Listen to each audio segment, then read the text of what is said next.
សម្រាប់បងប្អូនអ្នកដែលគាត់ចូលចិត្តទៅលើការធ្វើវីដេអូការផលិតមាតិកាដើម្បីរកលុយឬក៏យើងហៅថា MMO អីចឹងណ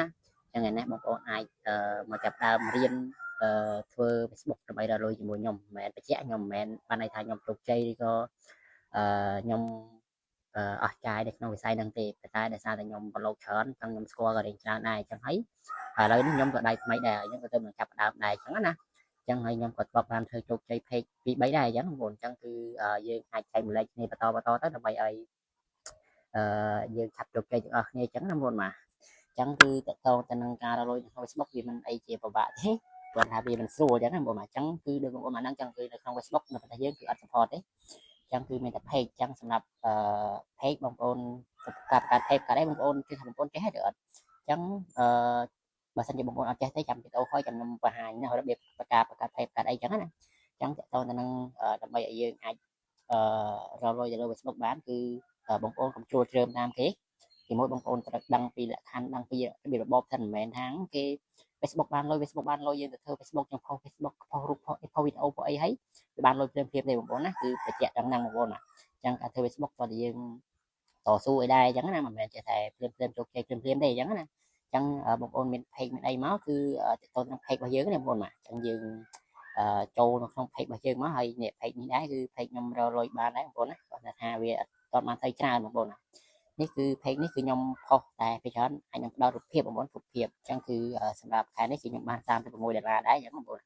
អញ្ចឹងចំពោះលុយវាច្រើនតិចវាអាស្រ័យទៅលើការខំប្រឹងរបស់យើងឯងបងប្អូនណាអញ្ចឹងគឺចំពោះ page នេះគឺខ្ញុំអាចស្នើរកលុយបានហើយអញ្ចឹងណាបងប្អូនអញ្ចឹងគឺចំពោះរបៀបនៅក្នុងការធ្វើអត់ពិបាកទេបងប្អូនណាបាទបងប្អូនត្រូវមាន page ហើយវាលក្ខណៈថាមិនចាំបាច់រៀបចំអីញ៉ៃញ៉ៃទេបងប្អូនសំខាន់បងប្អូនត្រូវផលិតវីដេអូបងប្អូនណាវីដេអូនេះគឺបើសិនជាបងប្អូនវីដេអូ original គឺល្អមែនតើបងប្អូនខ្ញុំអត់លើកទឹកចិត្តឲ្យបងប្អូនធ្វើ unoriginal ទេព្រោះខ្ញុំអត់សូវចេះអាហ្នឹងអត់ជំនាញអញ្ចឹងបើសិនជាបងប្អូនចេះក៏ធ្វើទៅអត់មានបញ្ហាដែរព្រោះបងប្អូនយើងគាត់ធ្វើតាម unoriginal ហ្នឹងគឺបានចំណូលច្រើនដែរប៉ុន្តែដោយសារខ្ញុំអត់ជំនាញអញ្ចឹងខ្ញុំលើកទឹកចិត្តឲ្យបងប្អូនធ្វើជា original បងប្អូនណាថតវីដេអូរបស់យើងអញ្ចឹងបើសិនជាអាចយើងកុំសូវប្រើភ្លេងកុំសូវប្រើអីចឹងទេចំពោះវីដេអូណាព្រោះ Facebook វាចាប់អញ្ចឹងណាបងប្អូនចំពោះ page នេះគឺខ្ញុំធ្វើវីដេអូ original ផងគឺខ្ញុំអាសាផុសរូបភាពផងអញ្ចឹងណាបងប្អូនអញ្ចឹងចំពោះការធ្វើបងប្អូនធ្វើទៅបងប្អូនណាព្រោះលក្ខខណ្ឌអា 2cm នេះគឺវាអត់ទៀងទេបងប្អូនវាអត់ដឹងថាពេលណាវាមកទេអញ្ចឹងណាបងប្អូនអញ្ចឹងគឺសំខាន់ទោះបីជាបងប្អូនទៅស្នើសុំអីដូចគេបង្ហាញក៏វាអាចនឹងថាมันប្រកាសថាវាមកដែរសំខាន់លើបងប្អូនធ្វើអត់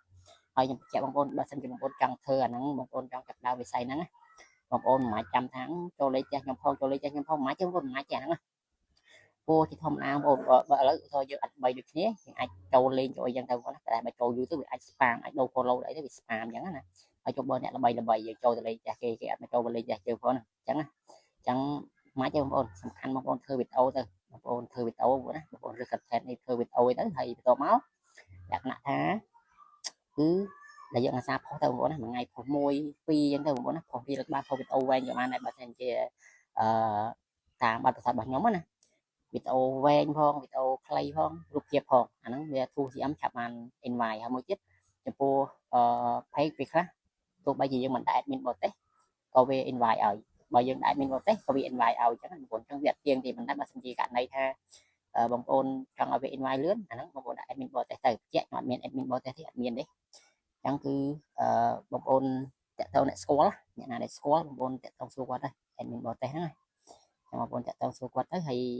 បងប្អូនឲ្យគាត់កាន់ឲ្យទៅបញ្ជាក់អ្នកដែលទុកចិត្តបងប្អូនណាអ្នកដែលអត់ទុកចិត្តគឺពិបាកមែនតើព្រោះរឿងនេះវាអាចបាត់ផេកបាត់អីយើងអញ្ចឹងណាអញ្ចឹងបងប្អូនទី1បងប្អូនអាចបើសិនជាបងប្អូនមានអ្នកណាទុកចិត្តបងប្អូនឲ្យគាត់កាន់ admin បរទេសឲ្យគឺល្អបងប្អូនណាហើយបើសិនជាបងប្អូនមានលទ្ធភាពដាក់ VPN ដាក់អីចឹងទៅហើយបងប្អូនកាន់ខ្លួនឯងក៏ល្អដែរ admin បរទេសណាមួយទៀតបងប្អូនត្រូវធ្វើវីដេអូផុសទៅបងប្អូនណាមួយថ្ងៃមួយថ្ងៃពីរអញ្ចឹងទៅ3អីក៏បានដែរវីដេអូវាអត់ទៅបានទេកុំឲ្យតែផុសច្រើនពេកវាស្មាមវិញអញ្ចឹង1 2 3វាអត់អីទេបងប្អូនផុសទៅជាប្រចាំថ្ងៃអីចឹងទៅបងប្អូនណាព្រោះការផុសបងប្អូនមួយទៀតពេលបងប្អូនផុសវីដេអូបណ្ដើបងប្អូនអាសាចូលទៅ react អាសាចូលទៅ comment គេប៉ុន្តែបញ្ជាក់មិនមែនថាមួយថ្ងៃចូលទៅ react គ្រប់គេផុសដែលយើងឃើញឬក៏ចូលទៅ comment គ្រប់ផុសដែលយើងឃើញទេបងប្អូនណាបញ្ជាក់អាចថាវីដេអូណាឬក៏វីដេអូណាដែលបងប្អូនចាប់អារម្មណ៍ហើយវាតាក់ទងទៅនឹងស្តៀង content ដែលបងប្អូនធ្វើបងប្អូនចូលទៅ react ចូលទៅ comment ទៅអាសា react អាសា comment ទៅបញ្ជាក់ថាមួយថ្ងៃអាចមួយឬក៏ពីរថ្ងៃម្ដងអញ្ចឹងទៅ comment អញ្ចឹងបានវាធ្វើឲ្យ page របស់យើងចាប់ដើម reach អញ្ចឹងណាបងប្អូន ពេលចឹងចាប់ធ្វើឲ្យមានអ្នកធ្វើវារៀងឡើងលើដែរចឹងណាបើឡើងលឿនចឹងចឹងសម្រាប់វីដេអូនេះគឺខ្ញុំមានតែប៉ុណ្្នឹងទេហើយបើសិនជាបងប្អូនដែលគាត់អត់ទាន់មាន page ឬអត់ទាន់ជោគជ័យ